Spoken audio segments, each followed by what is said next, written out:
Olá, meus amigos, muito boa tarde a todos, boa noite para quem estiver vendo esse vídeo em outro horário.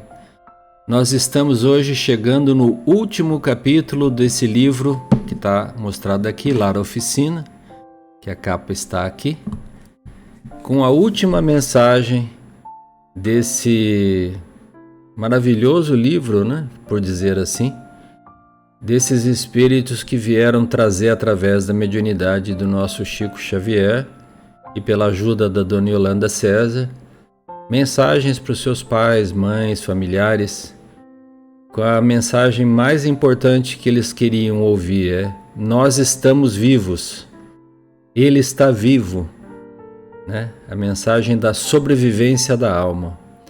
É uma mensagem que qualquer pai ou mãe adoraria receber dos seus filhos, e é por isso que eu digo que ele é maravilhoso, porque eu me coloco sempre quando leio essas mensagens aqui, eu me coloco na posição de pai, de mãe, e imagino, vejo como deve ser importante para uma família, para um pai, para uma mãe em especial, receber uma mensagem do seu filho querido informando que ele continua vivo, mais vivo do que nunca, né? Então, é nesse sentido que esse livro guarda, assim, uma palavra muito importante no coração de qualquer mãe, de qualquer pai: esperança, certeza na vida, que a vida continua, tá certo?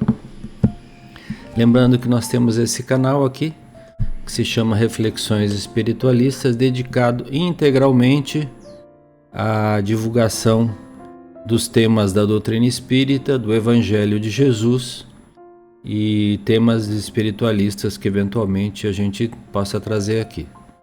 Mas nunca vai ser um canal sensacionalista com, digamos, chamadas assim importantes assim para que atraiam as pessoas. Não, aqui o nosso canal é simples, ele busca trazer ensinamento, consolo, conforto, que é o que a doutrina espírita promete, né?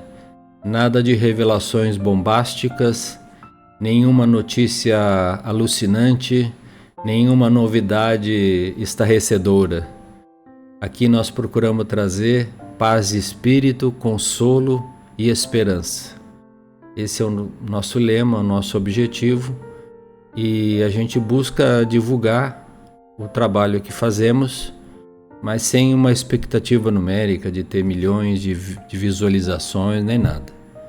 Eu peço para vocês, aqueles que gostarem, deixarem o seu like, se inscreverem no canal, acessarem aqui o aviso de notificação para receberem novos vídeos e para que o canal possa ser visto por mais pessoas que gostem desse tipo de conteúdo, tá certo? Conteúdo singelo, simples, mas, na nossa humilde opinião, de profunda importância para todos nós. Então vamos lá. Hoje o último capítulo do livro Lar Oficina, que a capinha está aí para vocês verem, é sobre a família do Marco Antônio, família Minaia. E o Marco Antônio, que desencarnou com apenas 15 anos de idade, em função de uma forte leucemia que o abateu em poucos meses, né? E que a família veio receber a mensagem do Chico, através do Chico, 4 anos depois, quase 4 anos depois da morte dele. Nesse período, a mãe dele, né, recebeu o carinho, o conforto lá do Lar Oficina, da Dona Yolanda, dos voluntários lá do Lar Oficina e do próprio Chico, como vocês vão perceber aqui. Então vamos lá. Aqui fala sobre a família Minaia. Então, o sonho de pilotar aviões para Marco Antônio acabou aos 15 anos de idade. Tudo fazia para alimentar esse sonho. De porte atlético, com seus 1,72 m de altura, isso com 15 anos, né? Você imagina, Marco Antônio se destacava nas competições esportivas da sua escola, sempre requisitado pelo professor de educação física do seu colégio Maria Petrolina, em Santo Amaro, na cidade de São Paulo, para disputas com outras agremiações escolares. Era um jovem feliz, bem quisto, né, bem querido entre seus amigos e familiares. No final de junho, né, começou a perceber certo cansaço e leves dores em suas costas. Junho de 1982, né, ela está contando aqui. Encaminhado ao médico clínico da família, diagnosticou o possível estado gripal. Passaram-se alguns dias e outra preocupação surgiu para Marco Antônio. As suas gengivas começaram a apresentar uma inflamação muito forte, a ponto de cobrirem os seus dentes. O odontólogo da família aplicou-lhe tratamento durante dias, sem nada conseguir. Procurou-se então um especialista que também nada conseguiu no momento, obtendo alguma melhora dias depois. Em julho, você vê, um mês praticamente depois, aproveitando as férias escolares, seus irmãos Cláudia, Consuelo e Rosemarie saíram em excursão para Assunção, no Paraguai. Marco Antônio feliz dizia aguardar os seus 18 anos para poder acompanhá-los. Dona Vilma, que é a mãe dele, seguiu até o local de embarque acompanhando seus filhos. Na sua volta, Marco lhe diz que urinara vermelho. Aflita com essa informação, percebeu ali certa gravidade, telefonando ao marido e ao Dr. Juan Cuevas Sanz. O médico chegou e imediatamente solicitou a remoção para o Hospital Santa Paula para os exames devidos, que acusaram baixa resistência orgânica. O Sr. Santiago, que é o pai dele, né, não se conformando, solicita a presença do seu amigo, especialista e professor de Faculdade de Medicina, Dr. Antranik, que acompanhado de sua equipe médica, transporta Marco Antônio para o Hospital das Clínicas em São Paulo mesmo. Ficou em tratamento e no dia 12 de julho, ou seja, pouquíssimo tempo depois dele apresentar os primeiros sintomas, com forte hemorragia, veio a desencarnar com leucemia aguda. Então, o que ele tinha era um câncer, né? Um câncer. A família católica fez celebrar as missas de 7º dia e 30º dias e, surpreso, os pais constataram, nesta última, né, a presença de todos os alunos do colégio, que foram liberados pela senhora diretora, pois na missa anterior estavam em férias. Era metade do mês de julho, né? Os caminhos da paz pareciam não existir mais para o casal. O mundo como que desabara sobre o seu teto. Dona Vilma, frequentadora de grupo espírita, tentava amenizar a dor. Aqui, né, gente, é o lugar onde eu me ponho no coração dessas mães e pais. Perder um filho de 15 anos, né? A gente hoje na doutrina espírita sabe que não perde, mas a saudade, o afastamento repentino, como foi o caso aqui do Marco Antônio, poucos dias de doença e logo desencarna, é dificílimo, gente, é dificílimo, mesmo para nós que temos noção que a vida continua. A doutrina espírita nos consola, como sempre, mas a dor da separação e os sonhos que não seriam realizados, naturais, de alguém, de um pai, de uma mãe, ou do próprio Marco Antônio, né, que sonhava em ser piloto de avião e tudo mais, isso é tudo muito difícil. A saudade, essa força incontida propulsora do desejo, impele-a a procurar o consolo. Por informações, achava ser difícil chegar-se a Chico Xavier. Conformada, procurou a misericórdia de Deus através do trabalho ao próximo. Olha que importância isso aqui, gente.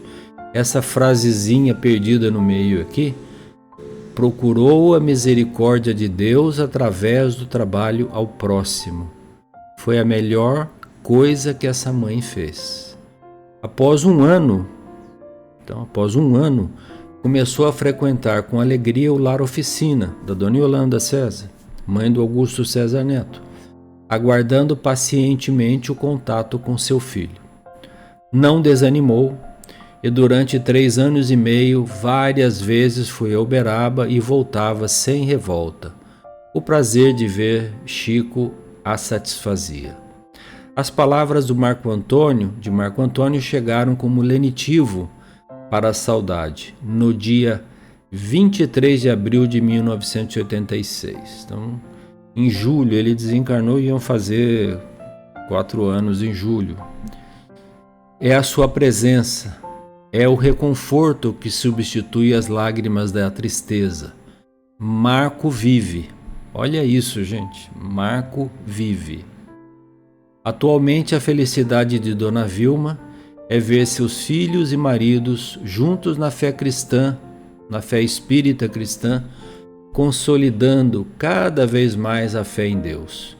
Para o casal Vilma e Santiago, Chico Xavier é a pessoa para convívio diário e lamentam a falta de programas como os da TV Record, quando ele apresentava-se e supria-os na fé, reforçando-lhes o coração para a caridade no contato com o semelhante.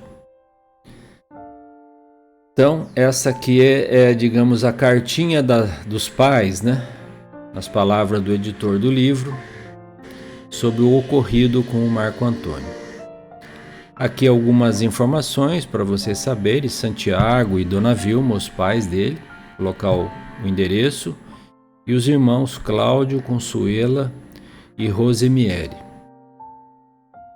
Aqui uma fotinho do Marco Antônio, obviamente com pouco menos de 15 anos aí, a data da desencarnação, que aconteceu no dia 12 de julho de 1982, como já falamos, e a mensagem que ele trouxe através da mediunidade do Chico.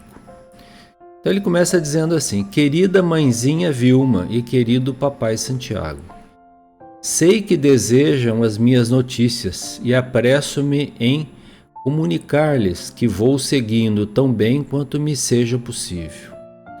Não acreditem que eu estivesse desejando a minha volta para cá, porque adivinhava à minha frente muito trabalho a fazer.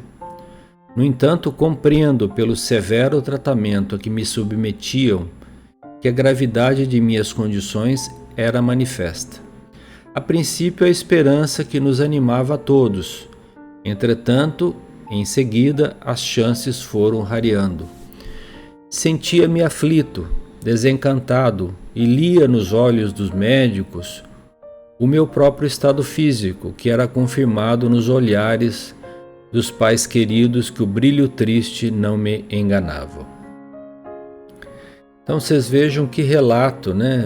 Assim, cheio de sentimento, né? Cheio de emoção desse moço, né?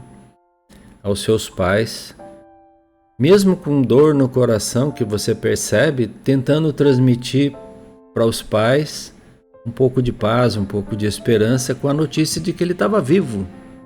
É o mais importante, né? Ele descreve aqui à frente, vocês vão ver um pouco mais como foi a passagem dele para o mundo espiritual.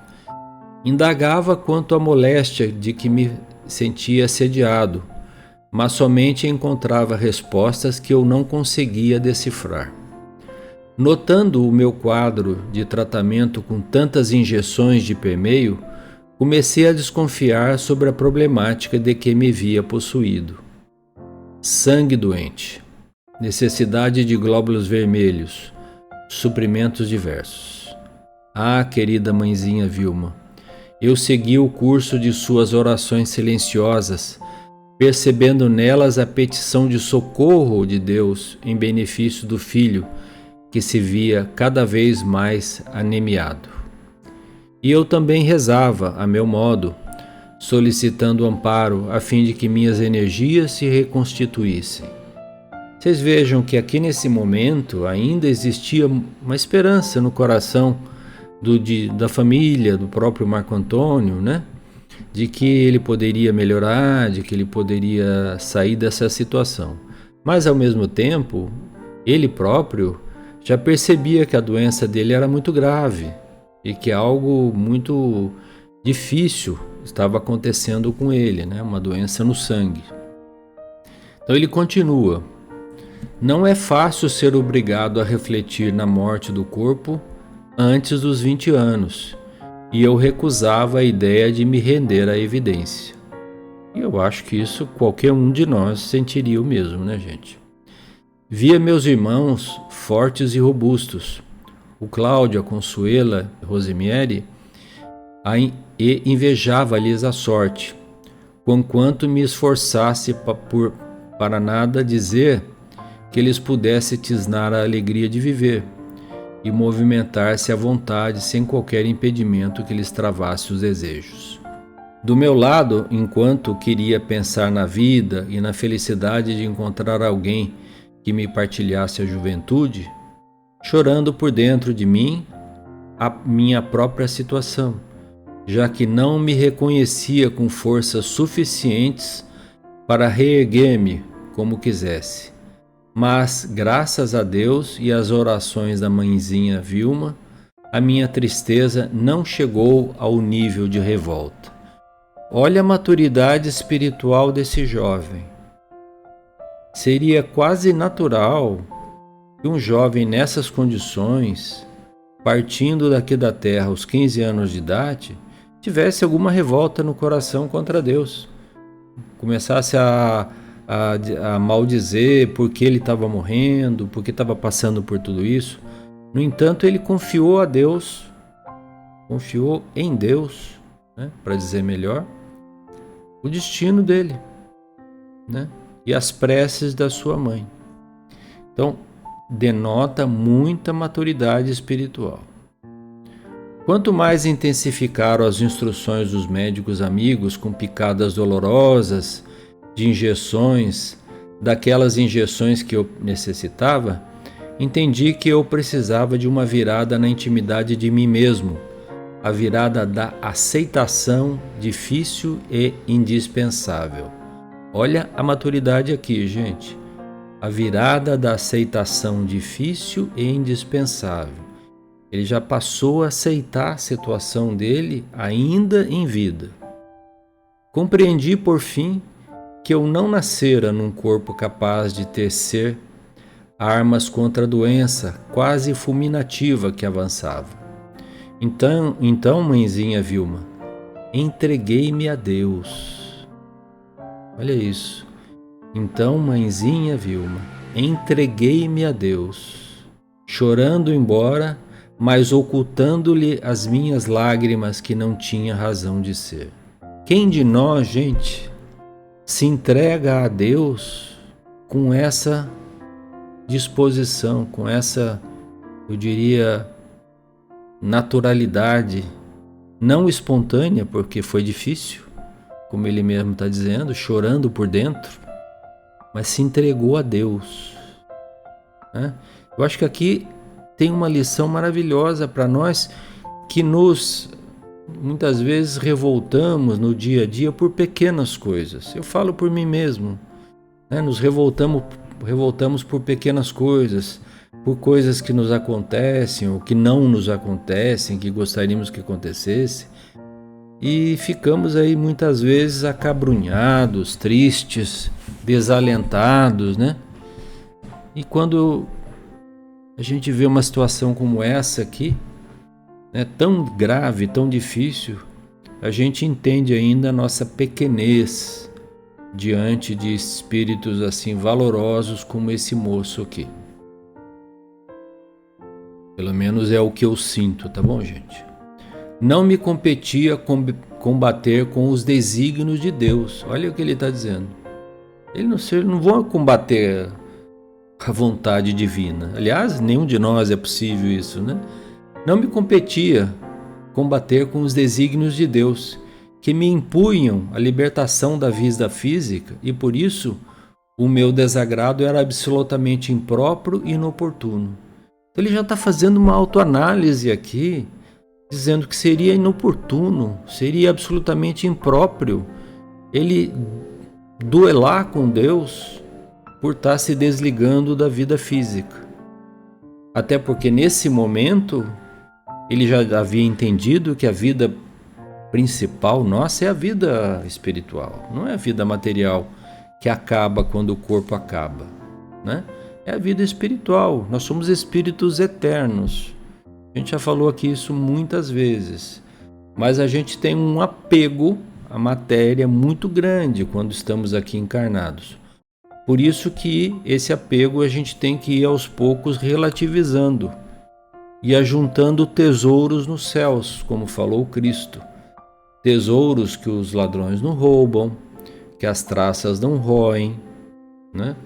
Que são os tesouros do sentimento, do amor, né? São esses tesouros que o Cristo nos recomendou acumular na vida, né? Então ele continua aqui: a febre, a aflição, aquela impaciência contida, o medo do desconhecido, coisa absolutamente natural também, gente, me dominavam quando ouvi, olhem bem aqui agora, ouvi a voz da criatura maravilhosa que se me dá a conhecer por minha bisavó a convidar-me ao descanso. Então, nos últimos momentos da vida dele, ele já conseguia ouvir a voz da bisavó desencarnada falando para ele descansar.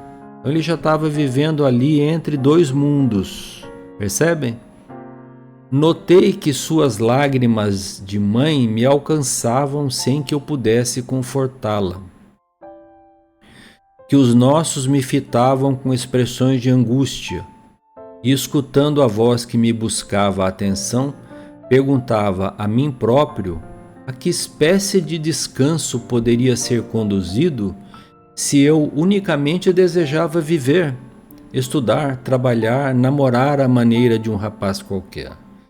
Então aqui começou um duelo mental entre ele, sabendo aonde ele tinha que depositar o desejo dele, se em ficar num corpo doente ou ouvir o chamamento do mundo espiritual, recomendando ele a descansar e a se entregar a Deus, né? A voz, porém, insistia comigo, referindo-se ao repouso e, por fim, incapacitado para a resistência, aceitei a sugestão e supus dormir tranquilamente. Mas aquele sono não era a calma do corpo dolorido, e sim uma outra serenidade que eu desconhecia. Então, gente, para aqueles que têm medo da morte, essa frase aqui resume tudo isso. É um sono. Um sono. Nós entramos num sono, muitas vezes sem sonhos, e dormimos. E quando nós acordamos, nós estamos no outro lado da vida. É assim, gente, a desencarnação, né? Olha o relato dele, para vocês entenderem. Um torpor inarredável me tomou a forma habitual. O corpo, então, né? O corpo. E sonhei que uns braços repletos de amor me protegiam para a retirada. Na verdade, ele estava sentindo sendo retirado o seu espírito do corpo. Quanto tempo estive nessa hibernação, para mim indefinível, não sei dizer. No entanto, voltei a mim e encontrei ao meu lado a senhora cuja presença vislumbrar no leito é de quem só registrara a voz inesquecível. Então ele acabou encontrando a bisavó ao lado do leito, aquela mesma que ele ouvia a voz inicialmente, né? Gradativamente fui conscientizando-me de que deixara o corpo doente e tomara posse do meu veículo de manifestação, do corpo espiritual. Esse mesmo que na Terra nos sustenta o instrumento físico sem que venhamos a perceber. Isso aqui é uma lição de doutrina espírita, gente. Ele está falando, olha, o corpo espiritual é o que sustenta o corpo material aí na Terra, só que vocês não percebem. Então ele já estava de posse do corpo espiritual.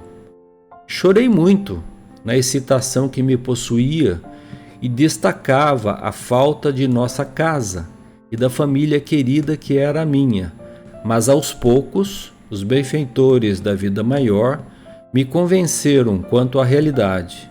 E agora, mãezinha Vilma, com o papai Santiago e os nossos, saibam que vou melhorando através da compreensão que me induz a conformar-me com a minha própria situação.